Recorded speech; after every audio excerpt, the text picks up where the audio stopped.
All right, so it is 7:30. Well, it's now 7:31 p.m. and we are coming to you live for the GasCast end of season review episode.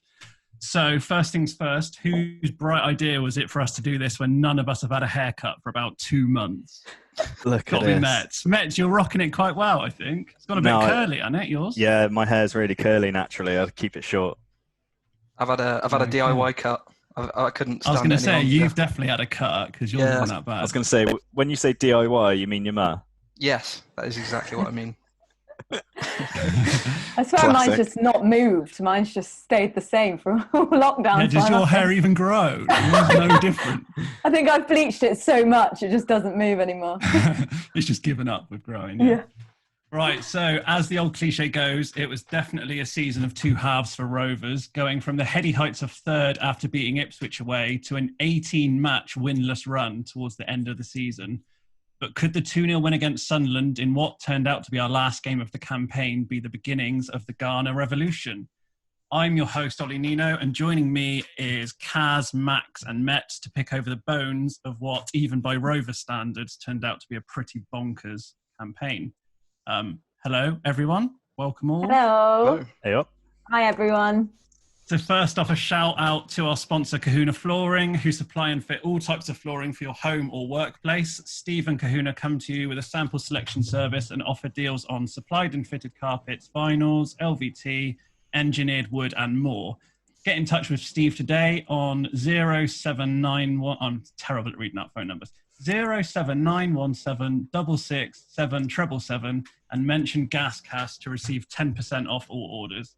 And a big thanks to Steve for his support of the pod this season. So then, Caz, let's come to you first as the person here who definitely attends the most live matches. So what have you been doing for the last 3 months instead of travelling up and down the country watching the Gas? Saving money. That's what I've been doing. I've been saving money. Yeah, saving money and losing weight because I'm not drinking beer every weekend. So it's not all bad, really. Now I've got a few things going on to keep me distracted. I am missing it quite a lot, actually. I'm looking forward to having something to watch tomorrow when the Premier League's back. But yeah, just been working on projects, obviously doing this with you guys, which is great. So just doing bits and bobs of GasCast. I've been doing the pub in the garden going? Oh, yeah. Yeah, Most importantly. Yeah, moved house, building a pub in the garden. Got a pool table in there. Got Rovers shirts everywhere, Rovers scarves. So that's obviously going to keep us busy until the pubs reopen. Yeah, and then just doing sort of things with football fans. Got a few projects going on. If anyone is kind enough to look at my Twitter, I did a video which I posted yesterday, and it's about how fans are missing football. So if you give that a watch, I'd greatly appreciate it. And that's it, really. What about you, Matt? Yeah, similar. Really, I've taken up serious amounts of running. So I've just been nailing miles and just looking for stuff to do. Really, yes. Weekends come and I don't really get that excited. I'm just like, just have a massive lie-in, do nothing. Can't wait for it to be back. Really. Max, what about you? Playing a lot of video games, to be honest with you. A lot of Football Manager, because to get my football fix has got to come from somewhere. So, yeah, a lot of that. Catching up. Who are you managing at the moment? At the minute, I'm managing Shanghai in the Chinese second division. Who else would it be? Of course. Who else? I also had a Frankfurt save going on, which was quite fun. But yeah, just basically trying to burn through the hours. Doing a lot of rehab on my knee because I've got bad tendonitis in my knees, and now I'm at home all the time. I can actually do like stretches 5 times a day and stuff like that. So feeling good, trying to stay healthy, just trying to keep myself occupied, really. Yeah. Good stuff. All right. So as we all know, in the end, League One voted to end the season early due to the COVID-19 crisis, which gave Rovers a final league position of 14th. So Max, do you think that's a fair reflection on Rovers' season as a whole this year? Yeah, I think so. I think given how good the first half of the season was and then how catastrophically bad it was in the second half, I think averaging out at 14th is about fair. I think you look at the teams above us, you could probably say they're definitely all better teams than us and deserve to finish there. And looking below us, when we're comfortably better than I think the likes of Tranmere and AFC Wimbledon and and Bolton. So I think we're comfortably safe from relegation, and it's relatively where we should be and where a lot of us thought we would be. And Caz, as someone who went to a lot of games, on the enjoyment scale of this season, with 10 obviously being the best and 1 being the worst, where would you say you are this season with how much you've enjoyed football and the days and stuff? Do you know what? I would probably rate it in terms of football about a 7. Oh, that's quite high. Mets would back me up here with Rochdale away, even though we won. It was the most stressful game. They were all over. I don't know how we managed to win that game. Jacola was on fire, but it was just throughout the whole season under Coughlin, I thought was more stressful rather than enjoyable. And there's a reason people called it Coughlin Ball. We did manage to scrape a few wins, I would say, but yeah, I would say it's a 7 overall. I think 7's way too high. We're going to have to disagree. Yeah, because I'd say under Coughlin, the football was absolutely dreadful, like really hard to watch. And then under Garner, we just couldn't seem to get a result. So it's just painful in another way. I'd be right down the bottom of the scale on that one. Yeah, I think it speaks a lot of volumes that I'm not that fussed that we're not playing the remaining 9-10 games. I'm just quite happy that the season's done. I just want to move on from it. So, yeah, we had some high moments, but I'm just glad it's done and in the past, to be honest. Right, let's go back to the very start of the season then, when the Gas, led by Graham Turncoat Coughlin, once again came racing out the blocks and picked up 1 point from the first 3 matches. But then we won back-to-back games against Tranmere and Oxford at the Mem. Mets, in these early days, what were your impressions of how Rovers were going to get on this season?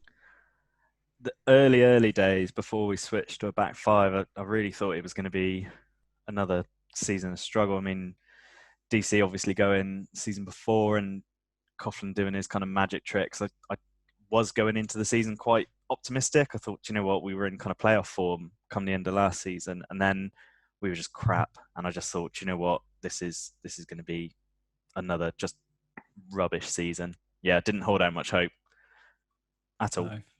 Fair. So obviously the Oxford game that I just mentioned saw the return of a certain Matty Taylor to the Mem, with the atmosphere that day being one of pure hatred. So Max, he's out of contract at City now, so surely the sensible thing would be to just let bygones be bygones, bring him back, stick him up top with JCH and let those two fire us into the Championship. Yeah, of course. All is forgiven, yeah. No, as far as I'm concerned, that bridge is well and truly burned and the ashes have been pissed on. So I'd be astounded if he came anywhere near BS7 again, both from his point of view and our point of view. I'd also be quite shocked if he didn't sign for Oxford, to be honest, given he's from Oxford, he's enjoying his time there. And given he's now, I think he's 30, he'd be silly not to sign for them and get what's probably his last big contract in football. I just hope they go up in the playoffs so we don't have to see him score against us before he retires. That's like the one thing I don't want to see happen down the Mem is him score a winner against us. So on a serious note, Caz, was that one of your favourite games of this season, would you say, that Oxford win? Yeah, Sticking it to Matty? It could have gone so horribly wrong. I remember him missing a really good chance, and I remember him tripping up in the penalty box. So if he was on form that day, but I think the atmosphere got to him, luckily for us. And yeah, I know we went 1-0 down, but we turned it around and it made for a brilliant atmosphere and a brilliant day. So it definitely is one to remember. And the weather was banging as well, so it's great. Always helps. So after starting the season with 4 at the back, as Met said, we then switched to 5 with the wing backs, and that seemed to give Rovers a bit of solidity defensively. Of course, massively helped by having Jacola between the sticks. Met, coming to you, how important do you think he's been to the Gas this season? Unbelievable. I mean, we all had our doubts when he came in because he's played, been a bit of a journeyman and all that kind of stuff. He was rated-ish at Reading, but I kind of really didn't hold out all that much hope that he was going to be amazing, considering we got rid of Slocum and Smith, brought him and Geordie in. I was kind of like, is this really going to work? But he's been unreal. He's been so good. Like his shot stopping is fantastic. I mean, you only have to look at that save at Plymouth. Unbelievable. Unreal. Yeah. Unbelievable. I mean, his distribution at the start was a bit iffy. I remember being at Blackpool away at the first game of the season, he kept lumping it out and it was just going straight out. But once we kind of sorted out a system, that was much better. I just think all round, and his calmness as well, he just doesn't seem to get flustered by anything. just all round, fantastic. I'd say up there with the best in this league. Caz, where does he rank for you amongst the keepers that you've seen at Rovers during your time? Yeah, I mean, he's up there. I agree with Mets Blackpool away at the start of the season. I really have my doubts about him, but he really Was that grew where he into punched himself. someone? Yes. Yeah, he Blackpool gave away a penalty, and I just thought. And to be fair, Coughlin didn't really play him in pre-season, so then I was like, oh well, maybe we should give Geordie a go, and I'll hold my hands up with that one. Like, that is a shocking thing to say, because Jacola, really grew on me, and his confidence in the end was amazing, and he was a really, really strong key player in our squad. But yeah, I would rate him over Jack Bonham. I thought Jack Bonham was a great servant for us. I'd rate him higher than that. He's definitely in my top 3 in the last 10 years. Definitely. So Rovers unusually weren't dumped out in the early rounds of the FA Cup by a non-league side this season. And we beat Bromley and Plymouth in televised games before losing to a replay to League One champions Coventry. Max, these games saw Menezes, who obviously has just been given a new contract by Rovers, given a bit of a run in the side, which he wasn't getting much in the league. What were your impressions of him from these games? Yeah, he looked solid. We'd seen a little bit of him the season before, but obviously just in cameo appearances. But he came into the side in that cup run, and he looked really solid, both at centre back, but also at right back as well. Won everything in the air, dominant, pretty good technically as well, I thought. Carried the ball quite well when he played right back. And he sort of earned himself a little bit of a space in the side for a while. After Tom Davies picked up the injury, Menezes slotted in that back 3 with Kilgore and Craig for the best part of a month and a half. Towards the end, he maybe needed a bit of a rest, but I don't think he did himself any discredit. And his development this season's come on pretty well for a player who was playing at Weston-super-Mare not too long ago. I'm glad he's got a new contract, and hopefully I know there's a lot of competition at that position now, but maybe now Tony Craig's gone, he can sort of step up a little bit and stake his claim in pre-season, and hopefully we can see more of him. So I'm not sure who's written this, but it says on my schedule here, Mets went to Argyle and Bromley away, brackets, why the fuck did he do that? So Mets, why the fuck did you do that? Both on a Tuesday night and televised. I don't know. Bromley was probably the worst one because it was freezing cold. At least Argyle, I went to uni in Plymouth, so I really enjoy it, and it's got nice pubs. Bromley, we just went to the ground, me, Hones and Rob, and then we just left. It was god-awful, freezing cold, and when they thought they'd scored, they threw a flare onto the pitch on their own 3G plastic pitch and set it on fire. It just sums up the entire afternoon, the evening. It was terrible. Absolutely terrible. But you'll never forget it. Didn't one of our players trip over in the ditch that left as well, or something like that? I swear, afterwards. They just put loads of those black pellets in. You get a Pro 5. Yeah. Just filled it in with that. It was picking them out of their socks for days after that game. Yeah. No regrets, Mets. No regrets. Yeah. No regrets. Yeah. Would do it again. As he takes another swig of beer. So after the slow start, Rovers started moving up the table with some impressive form, particularly away from home, culminating in that now infamous Ipswich win. A win which was made all the more impressive because it was without the main man, JCH. Max, we'd played everyone bar Sunderland at that point and sat 3rd in the league. Were you strapped into the promotion bus after this game? I was strapped into the playoff bus, definitely. I thought we looked like, I wouldn't say it looked like we could comfortably beat anyone, but given the teams we'd ground results out against, it looked like we were capable of getting good results against any team, and consistently too for the best part of 12 months since Coughlin came in. If you take that league table from when he took over to a year later when he left, we would have been something like 2nd. So it definitely looked like we were capable of doing it. We didn't look confident or comfortable doing it, but the proof was in the pudding and the results showed for themselves. So I was fully on board with it. Yeah, for sure. Whether we could have actually gone on and done something, I'm not really sure, but we definitely had an air of Shrewsbury from a couple of years ago when they were just solid and grinding out those results, and I was confident we could achieve similar. So let's get your standout moments of the Coughlin Ball era then. So I'll start with Jack and Harley, the two who aren't here. So Jack says Southend at home, the comeback. Harley's got 3, which is cheating really, but he says the comeback against Southend, Upton screamer. I have no idea what goal he's on about there. Or Southend, I think. Oh, This is all the same game. Oh, okay. Christmas party threatened to be cancelled at halftime. Apparently that was a highlight for Harley. I'm not sure why, but anyway. So, Max, let's go with you. What was your highlight from this time? Like I just said, really, I think after we beat Rotherham 1-0, we were looking like we could beat anyone, and I was just on board with what Coughlan was building, and that was the turning point for me, thinking we were just getting lucky results and playing hoofball to actually looking like we were efficient and effective at what we did. And I felt like we were going to go on a decent run of games after that, which we did for a little bit, but then obviously fell off a cliff when Coughlan left. So yeah, I think that was the highlight of. It wasn't a highlight in terms of the match because it was a dross, boring match, but that was a point where I thought we've got something good here. I know this is off topic, but Max, it looks like your whole screen has gone the same colour as the green on your shirt.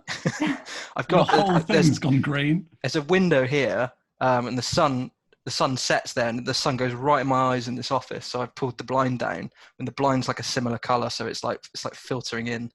It's like you're in the Matrix. Yeah, it is. I'm just not feeling well, mate. That's what it is. Okay. Right, Mets, give me your highlight. Well, hard to call it a highlight, but Antsy punching that Blackpool player in the head away. First game of the season, we're all pumped. You know that first game of the season feeling when you're like, yes, we can definitely do anything, and then we're playing well as well. I think Ollie Clark had just hit the post, and then he just runs out and nails some guy in the head. I'm just like, great, got my Rovers back. I remember it so well as well. Say no more. So angry. Caz, what about your standout moment? Under Coughlan, it was Ipswich away, definitely. It was we're sort of getting into the swing of things, getting used to this winning thing. And none of us really expected that we would beat Ipswich, though. It was definitely a difficult fixture. And then, boom, 4 minutes, Tyler Smith, 1-0. It was like, what is going on? And it was just crazy. And then, we went up to third. Obviously, everyone was buzzing. The atmosphere is incredible. Just before the Coughlan bombshell later that evening, but it was everything. The atmosphere, everyone was starting to believe. We had 10 men. I ran from 77 minutes. We were already 2-1 up, but we held on. And it was just that moment, that final whistle went, and everyone just went, this is happening. This is really happening. And then... Yeah, I mean, I remember tweeting about 5 minutes after full time, basically along the lines of, oh my God, we're actually going to do something special this season. What the hell's going on? Like, we could go up. And then 5 minutes later, he obviously just comes out and shits all over it. And it was just that 5 minutes of the season, which I really enjoyed. Like, I loved it. That was the best 5 minutes of the last 8 months or so of football. And then, just completely downhill. So, as it says here, Graham came out in his post-match interview at Ipswich and said, I've got a decision to make in my own life and my own career and where I'm going. I'm going to make that decision tonight when I go home. Obviously, Graham is now a manager at Mansfield Town, closer to his wife and kids in Sheffield, and replacing him was Ben Garner. Mets, I'm not going to ask you if he was the right man to bring in at that time, because we've done that to death on previous pods. But what are your thoughts on Garner now compared to when he walked through the door? And do you think he's got a clean slate from this point on? It's a difficult one because I think there are obviously big names, kind of like experienced names in the hat when he got appointed. And at the time, it was a bit of a disappointment to get a coach rather than a kind of proven manager. But we could see the direction the club wanted to go, like developing youth, and he kind of fit into that. And actually, we'll talk about the signings that he brought in January, and he's continued all the contracts he's given out so far within all the young players. So you can kind of see where it's going. As it stands right now, I don't know. I think the jury's still out with him. I really do. I think. Do you not think he's got a fresh start now, though? Do you not think we should all forget what's happened and judge him from now? Because it's a completely different job now than it was when he came in. It was, but he did such a bad job of it when he came in that I'm kind of clouded by that, because he did take us on a massive losing streak, and I'm just like, I'm not. Jury's still out for me, basically. I think he has got a bit of a clean slate where he can have a pre-season, however long that'll be. It might only be a few weeks. But, I do think, it does get reset a little bit, but jury's still out 100%. So Caz, when Garner came in, or in the build-up to that, there was a lot of talk about Holloway coming back, and he was getting linked with the job, and he issued a come and get me plea in the local paper and all this sort of stuff. Do you think that him not getting it has made it more difficult for Garner to win the fans over, because we're sort of thinking what we could have had with Holloway? Oh, we've got our first technical As is speaking, issue. but we cannot hear her.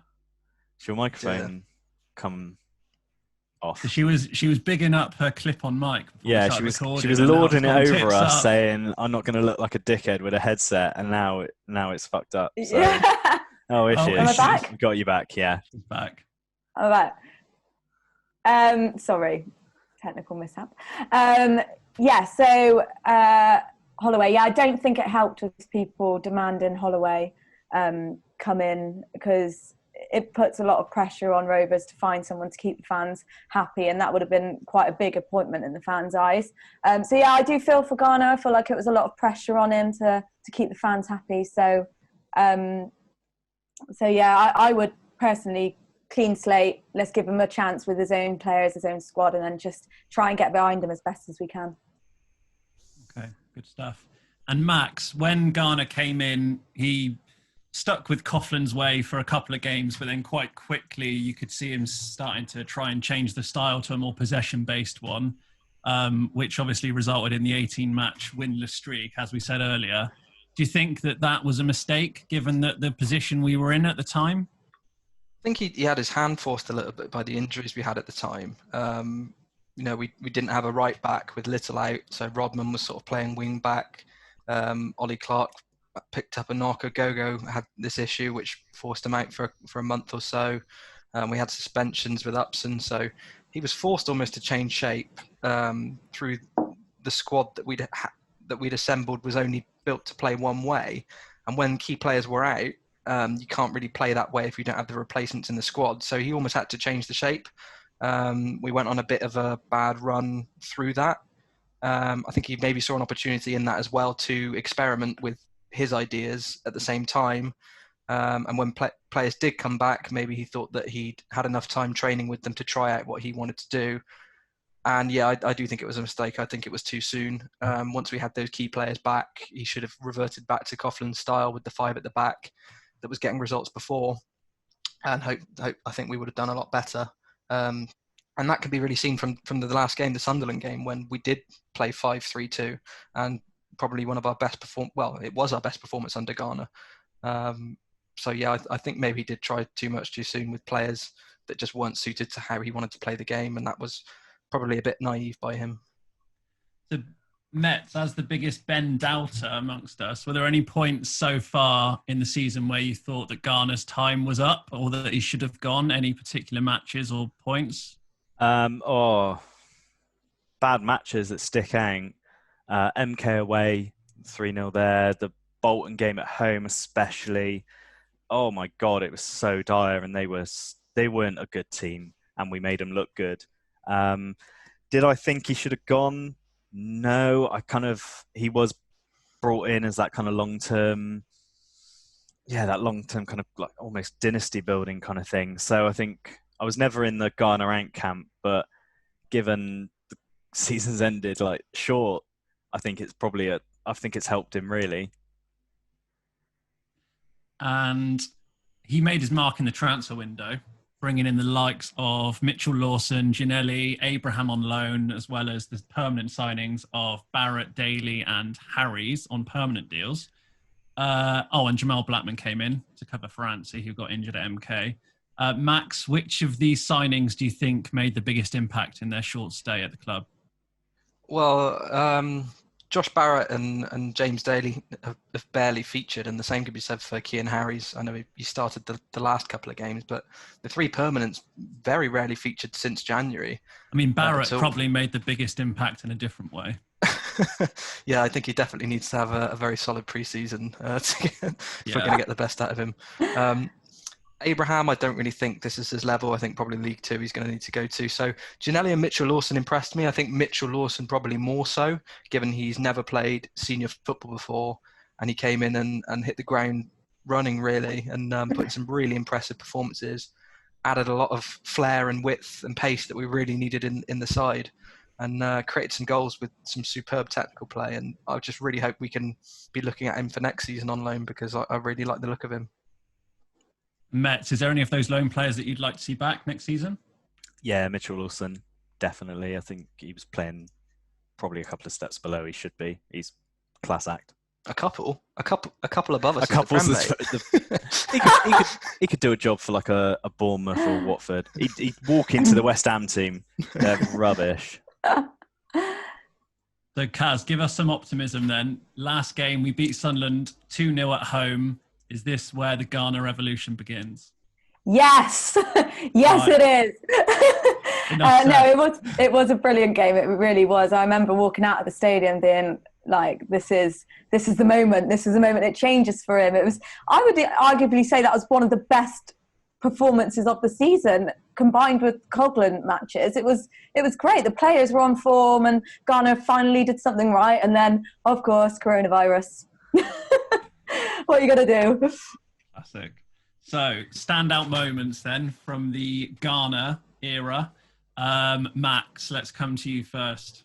Yeah, Sunderland at home really. It's probably one of the only highlights. That or Blackpool, the only two games he won, didn't he? So it's one of those two. Yeah, the Sunderland game, I agree with Caz. I think the team looked well up for it. We knew how to play against them. We got in their faces. We wound them up. We wound down the clock really well. We were just robust, and we had a lot going for us up front. I think Cam Hargreaves coming into the side was a really good move. He added a lot of energy in a midfield that's been quite stale, and it just looked like we turned a corner, and not just because against that Blackpool side they had 10 men and we came from behind. We weren't playing great, but that Sunderland performance was really impressive. Like Caz said, probably one of our best performances of the season, and if we can take that and move on from it, move on with it, then yeah, I have every confidence that we're going to have a decent campaign next season. Yeah, so Jack agrees with that. Standout moment, Sunderland. Harley says seeing Barrett in his first game and seeing he wasn't ready for first-team football put doubt in my mind about Garner. Caz, let's come to you then. What was your standout moment from this period? So under Garner, it had to be the moment that we spared ourselves from beating the embarrassing club record by a minute.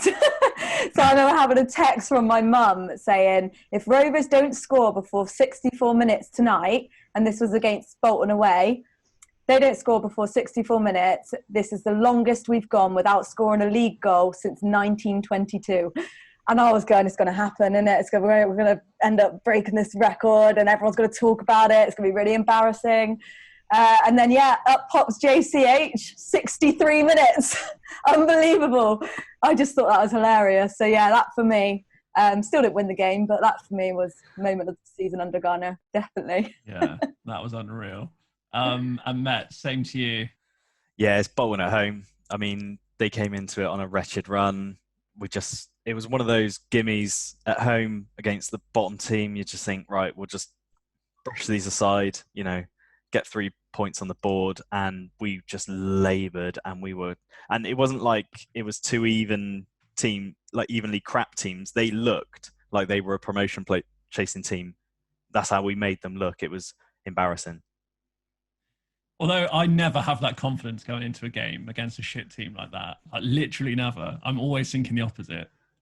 So, yeah. I can't count the amount of times we've said on the pod that, this is an easy win, this is a should-win game. I can't remember the last time I've said that, and then we've actually gone to win.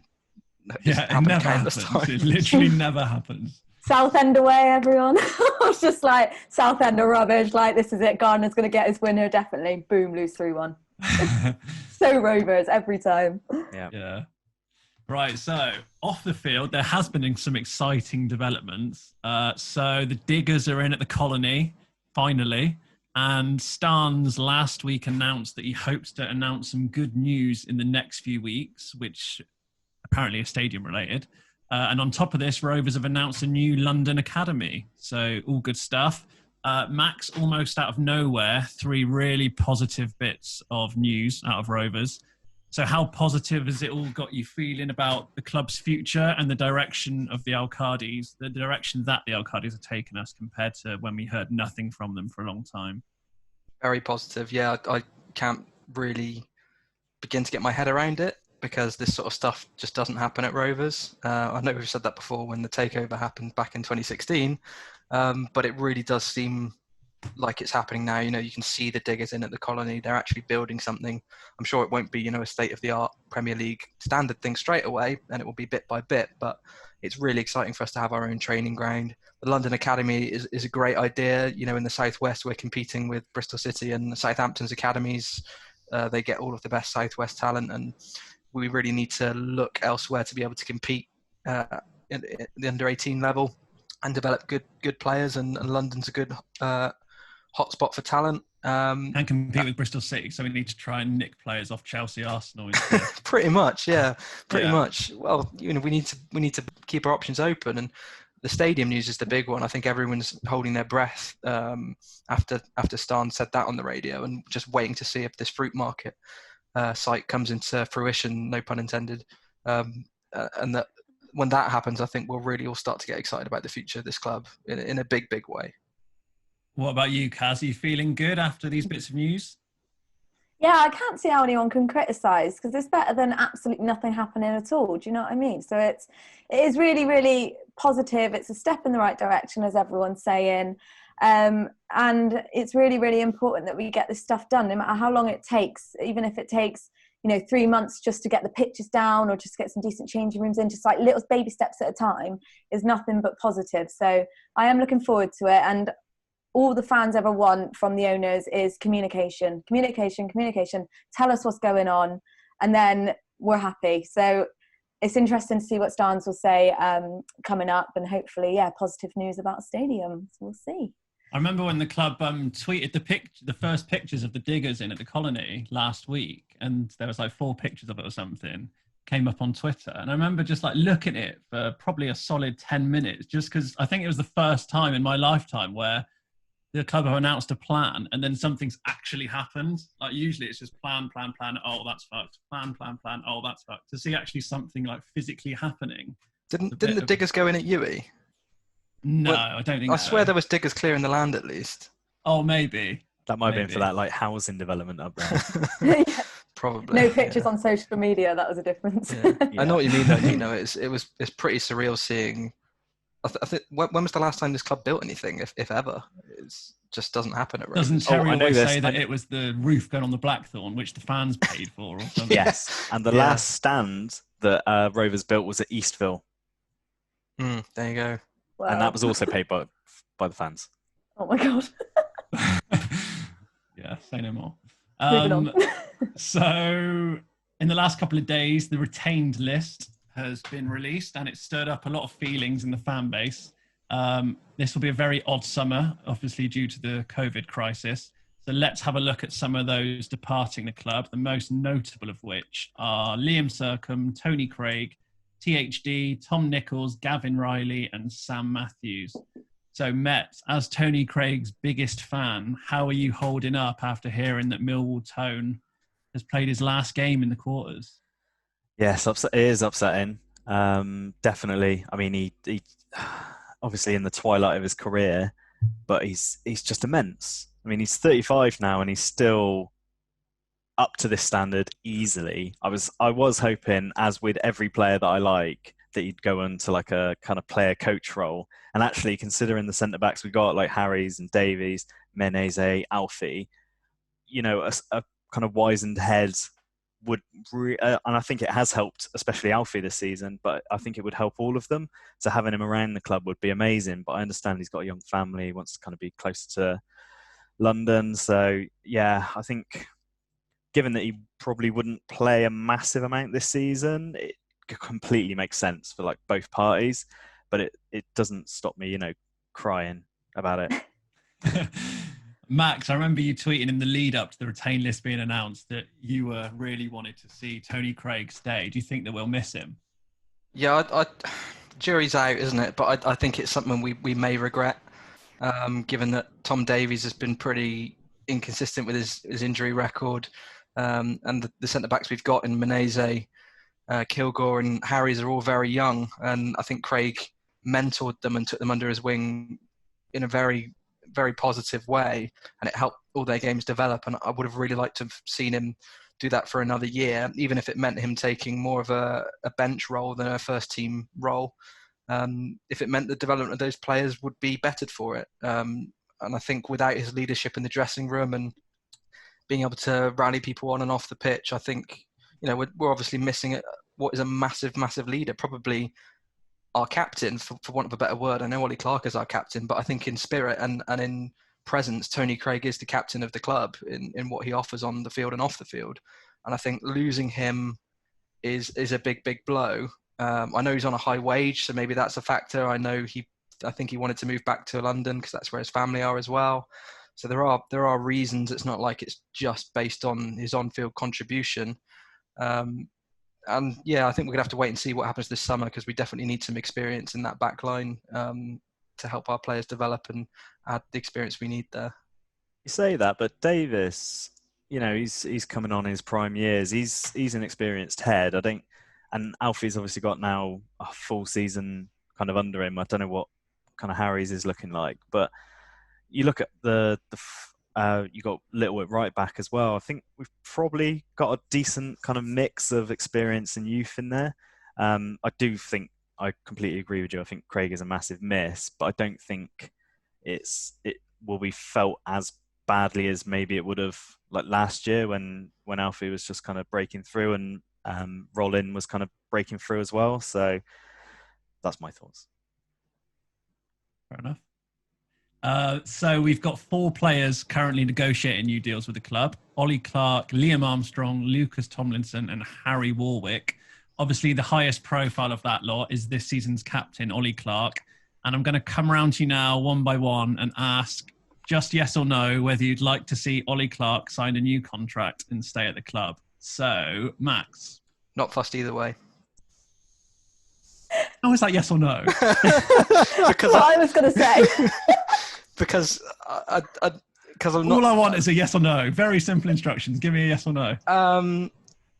No. Caz?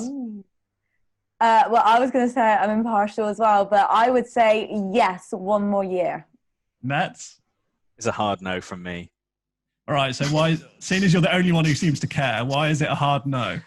I mean, he had a one good half of a season 2 years ago when he was unplayable, and then since then he's been dross.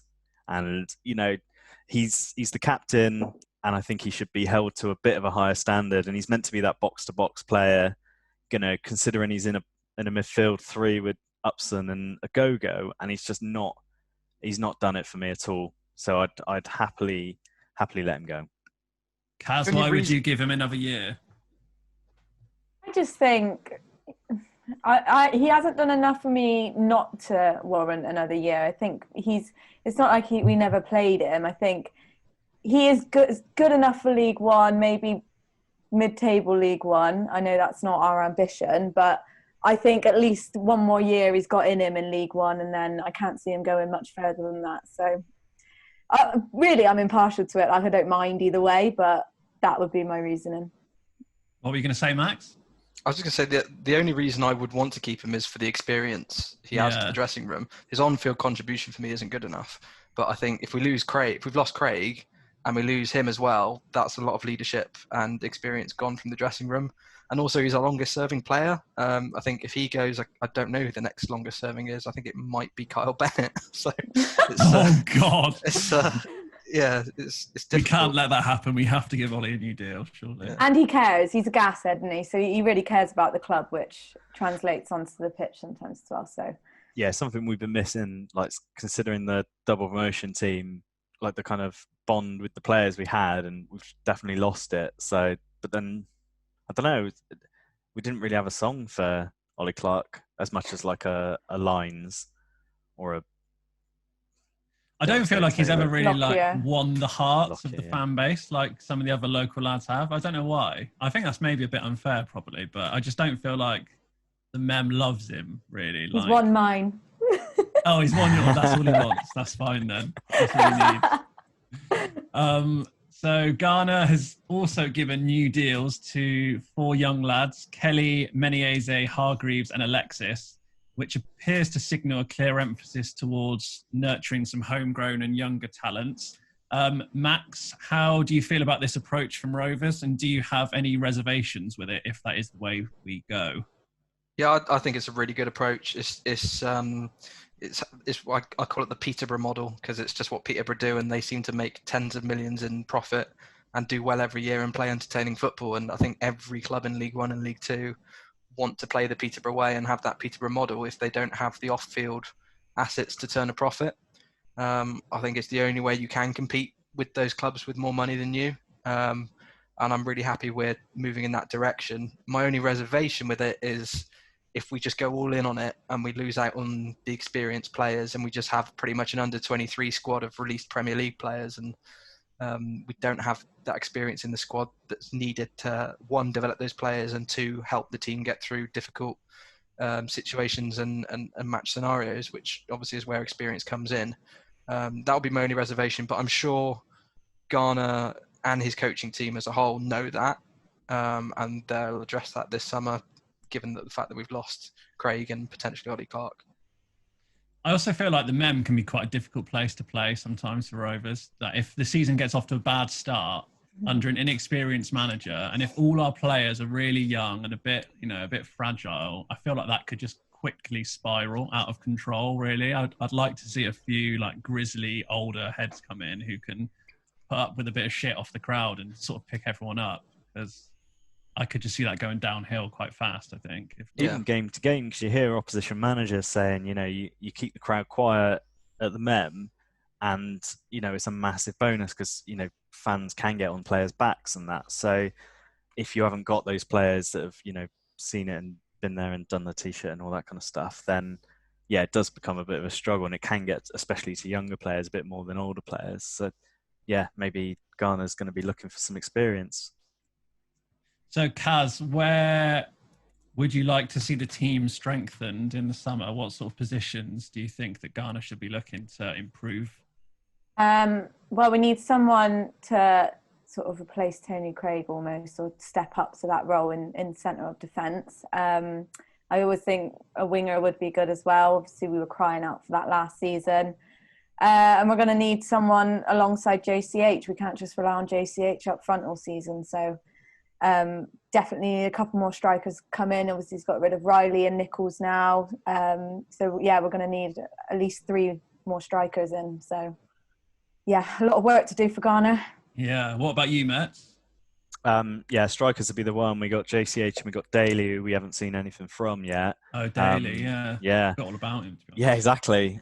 So, we're looking light there. Midfield, I think, with Ginnerly coming in and Mitchell Lawson on loan, it's pace, really. It's something we've been crying out for all season. So I'm hoping that we can get like another Mitchell Lawson in, someone who's going to run at players and, put the fear of God into them. I think, actually, I'm going to disagree with you, Caz. I think we've probably got enough cover at centre-back. I think we've got a decent amount there. I'm happy. I'm happy with centre-back. But, yeah, strikers, it's the injuries wingers.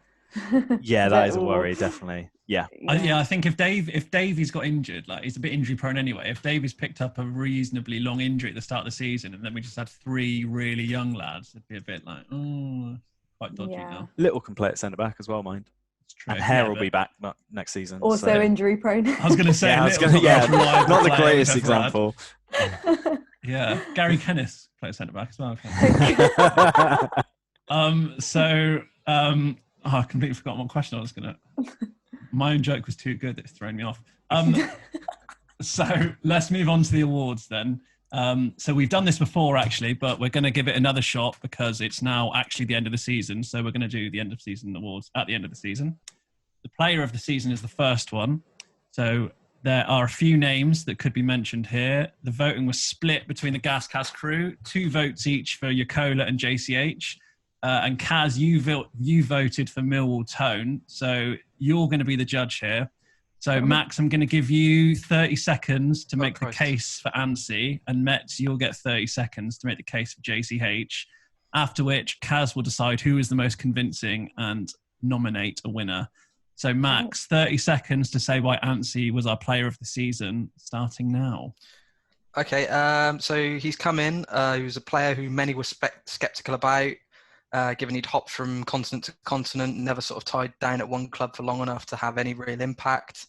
Started a bit shaky at Blackpool, as we all know, but hasn't really looked back since. I think he's looked far too good for this league. I'd argue he's played a significant part in winning us the games at Wimbledon, Rochdale and Ipswich, and we'd probably be maybe 6 or 7 points worse off without him, which is just phenomenal. Saved a couple of pens, made that ridiculous save at Plymouth, and I think we've really, really missed him since he's been out. That was literally bang on 30 seconds. Did you set a timer? Get in. You definitely had a timer going. I'm not having that you just did that off that. Very strong case, that. Right, Mets. I mean, you've got a lot to match just by the spot on timing, to be honest, but you've now got 30 seconds to make the case for JCH. So, starting now. I mean, he scores all our goals. I mean, I can't make a bigger case than that. It's just that. Without him, it wouldn't have been 6 or 7 points worse off. We would have been 20 points worse off. He's incredible. He's focus of all our gameplay under Coughlin. Huge part of Garner's game as well. Without him, we are a bang average. Well, I'd say a relegation threatened League One team. Strong. 22 seconds there from Mets. Doesn't need the 30 seconds to make the case. So, Caz, you've heard the arguments. Who are we giving the GasCast player of the season to? Yeah, two very strong cases. I agree that JCH is a key player in our squad. However, we did do very, very well without him when he was injured for 6 weeks or however long it was. We went on a winning streak and Jacola was exceptional. So I am going to go with what Max said and I'm going to go Jacola. Mets Sorry, is Mets. fuming. Up the gas. Sorry, An Mets. absolutely Mets. shocking decision, frankly. I should just hang up Plus, now. I owe Jacola anyway after slating him after Blackpool away. So I'm sure he's watching at home. yeah, love you, Jax. Right, that's the first one then. So let's move on to young player of the season. This season has seen the emergence of a young centre-back who drinks the whiskey and the vodka, although I think that's a terrible song, personally. So, of course, the young player of the season by unanimous decision is Alfie Kilgore, voted for by everyone. Mets, how impressive you've been by Kilgore this season, and can you see clubs from higher up coming in for him this summer? I'd be amazed if no clubs were looking at him, considering how young he is and how well he's played this season. He's not looked out of place at all in League One, and actually as the season's gone on, he's looked better and better, and him and Craig, their kind of partnership has been absolutely fantastic. And even when he was playing again alongside Tom Davis, they had a good partnership as well. I think he can play higher. He will go on to play higher. I'm going to put that one out there. I'll stand by that one. And obviously he scored that unbelievable screamer, so everyone knows who he is. I think he's been incredible, and it helps massively that he's a gas that he loves playing for Rovers. I'm absolutely chuffed with him. Stuff. Surprise of the season then. As usual with Rovers, there were a fair few surprises. However, one stands above all others, and it was just absolutely liquid gas that 10 minutes after grabbing a massive 3 points away at Ipswich, Graham Coughlin dropped the bombshell of all bombshells in his post-match presser, and obviously the rest is history. So everyone voted for Coughlin leaving, other than Mets, who was the rebel and went for the training ground starting. But the winner of the surprise of the season is Coughlin pissing off to League Two. And we've all had quite a long time now to cool off over Graham and his dislike of microwave meals for one. So, Caz, how do we feel about Coughlin now? It still hurts. It still hurts that he decided. It was like seeing your ex with someone else, or your ex leaving you for your neighbour or whatever. It felt like that for me. Not even your ex leaving for someone else. Your ex leaving for someone like 3 leagues below you. Yeah, yeah. It really, really hurt actually, and it was really sad being in Ipswich and knowing that we were supposed to be celebrating an amazing 3 points, and it just put a massive dampener on the mood, like everywhere. We had a night out planned, and it was just everyone was sat there with our drinks, just glum. It was awful. Refreshing Twitter, trying to find out why would he do this, trying to find out the reason. And yeah, it was a really sad moment. Good on Still not history, forgiving that. him. No, never. I won't. No. I won't. I don't care how many games he won. Mets, you look livid.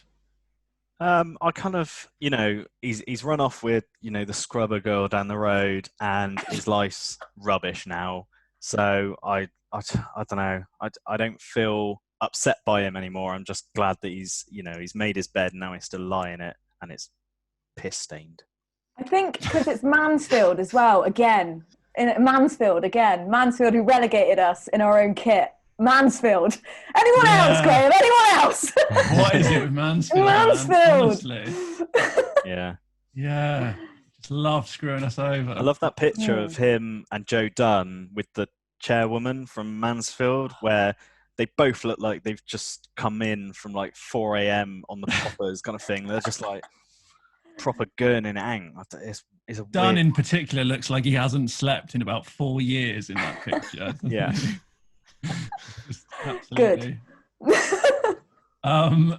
So the last award we've got is Limbs of the Season, and there was very few nominations for this because limbs were fairly hard to come by, particularly in the second half of the season. So it's no surprise that the winner of this award comes from Graham's penultimate game, the incredible comeback at home to Southend.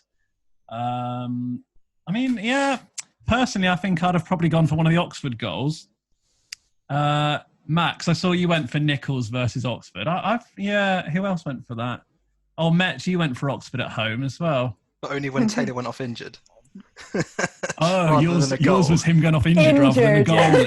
Injured limbs. I think that should take it, to be honest, just for what it is. So basically, I'm just going to disregard the voting, and I'm personally going to choose the injury limbs of Taylor at home to Oxford. Just, why? How can you give it to anything else, really? Absolutely. It's amazing. And so a few of you have been commenting during this. Thank you very much. Rick Jones has said Caz on the Corona with a wink face. I was going to say about the Corona, actually, because I've noticed that in supermarkets, like Corona's the only beer that people aren't buying because of obviously the coronavirus. But then you seem the only person who's still keeping the brand going at this time. Yeah. To be fair, I got this in a Christmas hamper before coronavirus was serious, so I'm still getting through it. I had nothing else in my defence. It's all half price now, isn't it? It's all right. I quite like it. I don't understand. It's not going to give me the virus, is it? What's wrong with people? You never know. Yeah. 5G and Corona beer. What's going to bring us all down? We'll see. And then Rick Jones also adds that Oliver's shirt is fire. Yeah, what's going on here, Ollie? Because come on, explain this. What's happening? That is cheating. That is cheating. This is a match-worn shirt from the 92-93 season, Curitons, I believe it was. So yeah. You got the badges? Has it got badges? Yeah, it's got the badges. Yeah, I won't show them off now. I won't bore everyone, but it's got the badges. Yeah. Yeah, could you stand up and show everyone it in its full glory?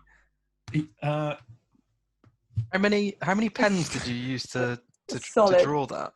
I got basically. So obviously I did this. That took one pen. Then I had to go back to Tesco to get another pen to do this and the badge. And then I got another pen to do this. And then this one ran out. So the bottom. There we go. I gave up on the bottom. That's why you've been sat down. Well, mine's a Sharpie. I think mine is probably more realistic, to be honest. So if we're going to vote on how artistic we are with our shirts, everyone, I would go with my Sharpie. I reckon I've genuinely fooled some people. I reckon some people have only just realised I've done this myself when I've said it now. I hope so. That's true. Rovers Ram, would 11 Tony Craigs versus 11 JCHs be the most entertaining 0-0 of all time? A 0-0 is never entertaining. That's my take. Oh, no. You can have an entertaining 0-0. Of course you can. No. Let's have an example. I'm not happy unless there's been a goal. He's put him on the spot. You haven't put me on the spot. I can't think of one. You can. You don't remember the 0-0s, mate. Ever. Stockport at home in 2013. No, that was the worst ever. Not that one. So we haven't got a question from Ryan Mignano. I hope I've said your name right. But he's just got a comment. Coughlin Ball was like pulling a really ugly lass on the piss. 2 out of 10 on looks, but still got results somehow.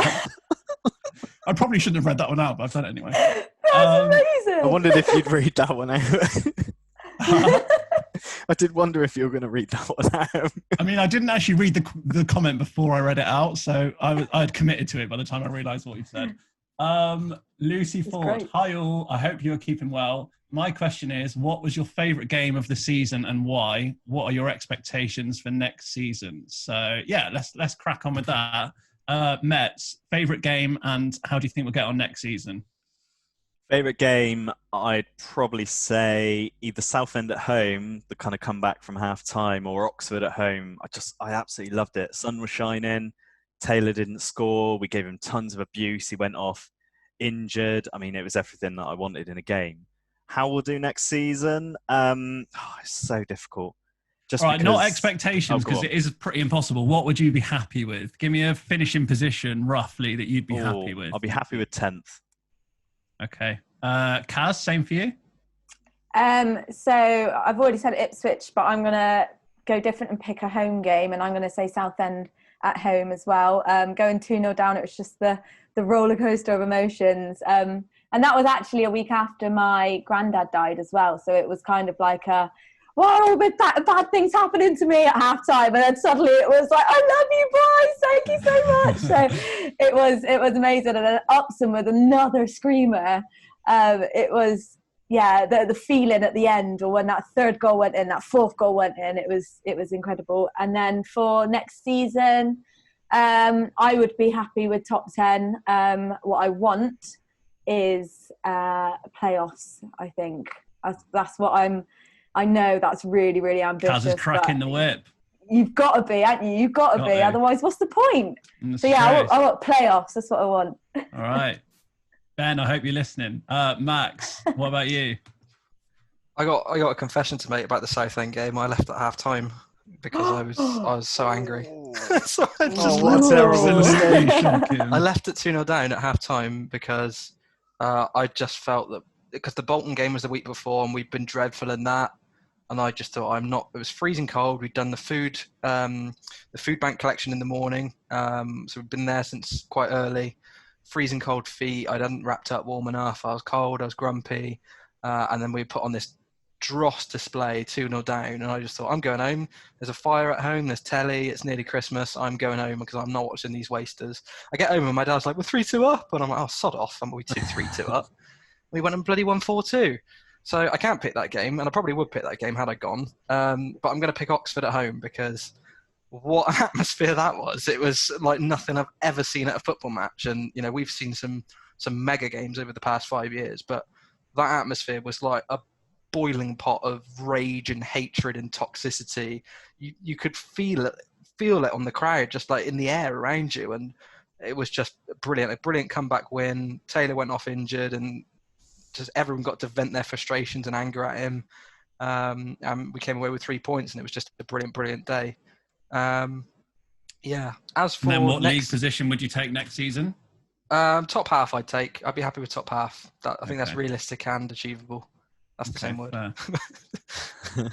So, Caz, I'm going to ask you this question from Phil Vowles, who says, how long do we give Garner if we don't start well next season?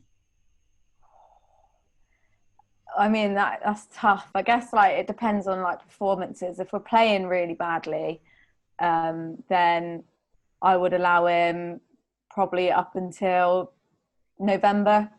I wouldn't give him that long at all. But if we're playing all right and then the results aren't going our way, and you could tell that the players are getting there and he's just figuring it out, then I'd probably give him till the transfer window, get a few more in, reshape, blah, blah, blah, and then see how it goes from there. But yeah, there's a lot of pressure on his shoulders at the moment, but I trust in him, not just him, but his team as well. Like the guys that are doing the analysis and all that, I trust in all of them. I think as a team, we're going to be quite surprised next season by what's to come. And this isn't a question, but I feel like I should read this out for your safety, Max. Rick Jones. Max, there is a massive spider just to the left of that cupboard behind you. My left or his left? Oh, Rick, we need an update, my friend. We don't know where the spider is. Whose left are we talking about? I'm sure it'll be fine. All right. We'll keep a lookout. So Mark Holder's pretty much written a book, so bear with me. What is all your opinions on the death of the club's momentum with respect to when the current owner took over we were at our lowest point, then went with back-to-back promotions and a hatful of promises from our owner. The momentum was incredible. And in my opinion, off-the-pitch progression had to happen during this time when the energy around the club was at its peak. I feel now we are dead in the water again with the club's ambition seeming to be hiding behind a sofa. What is your view on how important the new facilities are, and be realistic? Is it just a pipe dream again now? Whew. So, Why don't you have a go at this deep one, Ollie? breath. Yeah, go on, Neno. Why didn't I have a go at this one? Oh, Christ. I read it out but didn't actually take it in. So, my view on how important the new facilities are is, if we're talking about the training ground, then I think it's massive. I think it's really, really big for the club. So in Garner's interview last week, he was talking about how it was like his number one thing he wanted when he joined, even over the stadium.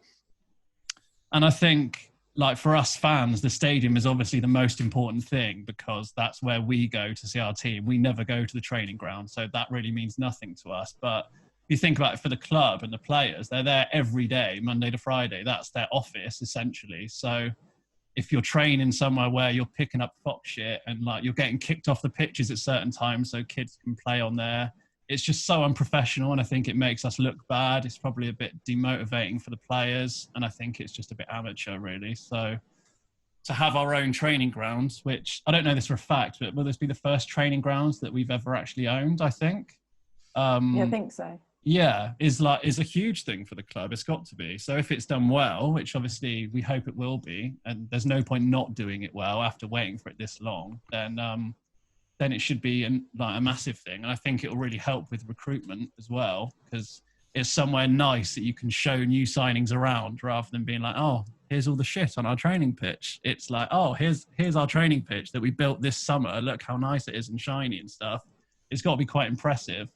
And it should just help the current players improve hugely, you would hope. So, yeah, I think it's really, really good news. And the fact that the diggers are in and stuff is, yeah, like I was saying earlier, it's like a bit mind-blowing, really, for me anyway. It's real. Yeah, it's real. exactly. It's a real boy. I think what Mark was saying about we should have capitalised on the momentum that Darryl Clark created and started building stuff then. I actually disagree with that. I think obviously it would have been ideal to do it, but I don't think we've missed the boat at all. I think you build a stadium and you build a training ground and the results follow. It doesn't work the other way. You shouldn't follow the results with the facilities. The facilities should facilitate the good results in due course. So I don't think there's any wrong time to build a stadium or a training ground. And I think that now's a good time as any. Hopefully we get the fruit market land on a good price because of the coronavirus. And I certainly don't think it's a pipe dream because, you know, we're starting to see the fruits of the labour now, and we're starting to see the diggers go in, and the proof is there. So I think maybe I was a bit sceptical a couple of weeks ago, but I think we've got to allow ourselves to have a little bit of belief that this is the real deal this time. Yeah, I mean, the diggers on, being there has definitely given me hope. I've always said the kind of training ground was the canary down the mine or not the canary down, like the kind of the litmus indicator, test, for if everything else was going to happen. And to now, we've seen the colony site been bought and nothing done with it. It's just growing weeds. And now the diggers are in. I'm just like, do you know what? Actually, now I'm getting quite excited about all the other things that are going to follow on from it, and you know, the academy and potentially the stadium and all that. Yeah, I'm trying to keep my my hopes in check, to be honest. So yeah, I'm getting quite excited. Ooh, again. So, Caz, we're all gagging for a bit of ITK Stadium news. What's this announcement going to be then? Come on, no one will tell anyone. I have no idea. Is it stadium related? I'm not do you ITK. think? It's got to be stadium I related. think it.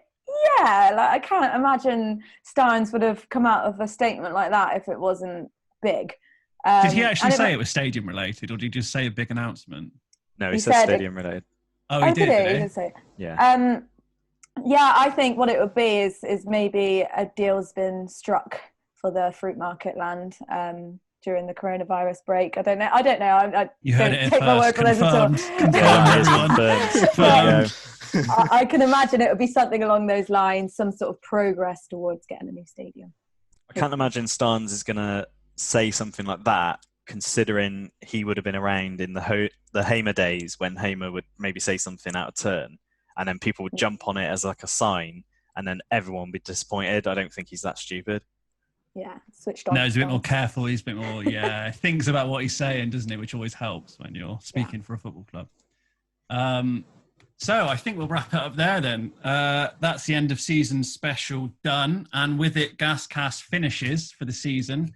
Obviously, we don't know when the next season is starting, so this will be our last normal episode for a while, but we'll still be bringing out lots of interviews, quizzes, and reviews of retro seasons to keep you all going until the Blue Boys return to the Mem once again. Caz, do you want to just do a little plug of like all the cool stuff that you're doing on the social media and stuff? Or Instagram mainly, I guess. But so what, my personal stuff? No, if you want, No, it's about the start. It's all about you. It's all about you. Go on. No, like the quizzes and stuff. Oh, the quizzes, yeah. So we set up a new Instagram. So if you guys could follow it at GasCast Podcast on Instagram. We do weekly quizzes every Saturday night to test your Rovers knowledge. And then we're hoping to do more videos and post some content on there. We just need to start building a bit more of a following. So I'd be really grateful if you guys could follow. Cool. And we'd like to thank everyone that has listened to our podcast over the last season. We really appreciate everyone's messages and feedback, and we try to take it all on board and make the pod work for as many of you as possible. And now we finish sucking up to you all. We'd love it if you could head over to iTunes and give the pod a rating on there, because it helps other gasheads to find us. Although whether you think that's a good thing or not is up to you. And don't forget, our episodes can be found on iTunes, Spotify, Google Podcasts, and you can listen in your browser at listen.gascastpodcast.co.uk. So finally, from all of us at GasCast, thanks again, and up the gas. Up the gas.